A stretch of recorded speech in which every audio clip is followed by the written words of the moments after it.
again, everyone, and welcome back to another episode of Traveling Your Way Through Happiness.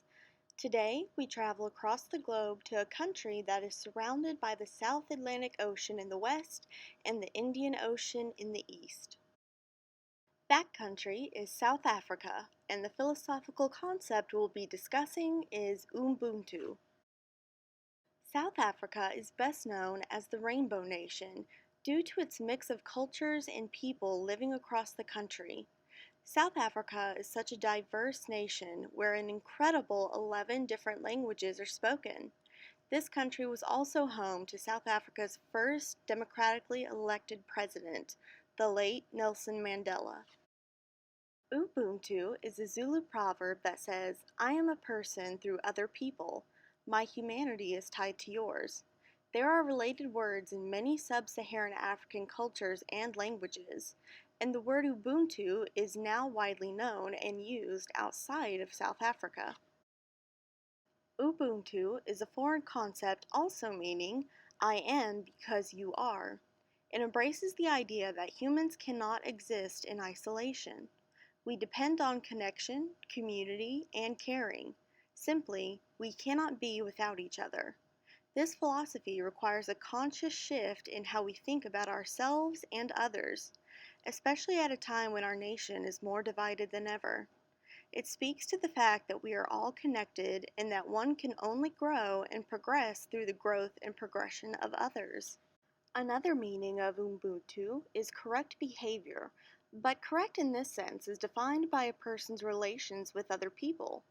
Ubuntu refers to behaving well towards others or acting in ways that benefit the community. Such acts could be as simple as helping a stranger in need or much more complex ways of relating with others. A person who behaves in these ways has Ubuntu. He or she is a full person. As explained by Medium.com, Ubuntu's powerful meaning comes with a dark history.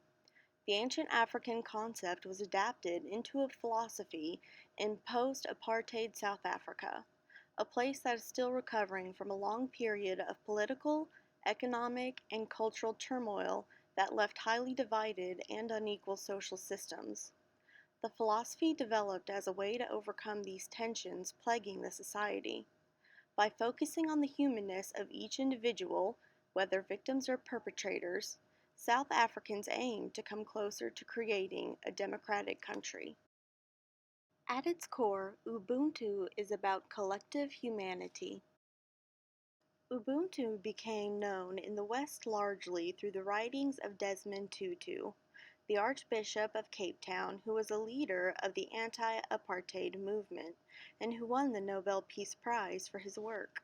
As he approached retirement, Tutu was asked by Mandela to chair South Africa's Truth and Reconciliation Commission, which sought to come to terms with the human rights offenses of the past in order to move into the future. In his memoir of that time period, No Future Without Forgiveness, Tutu writes, Ubuntu is very difficult to render into a Western language.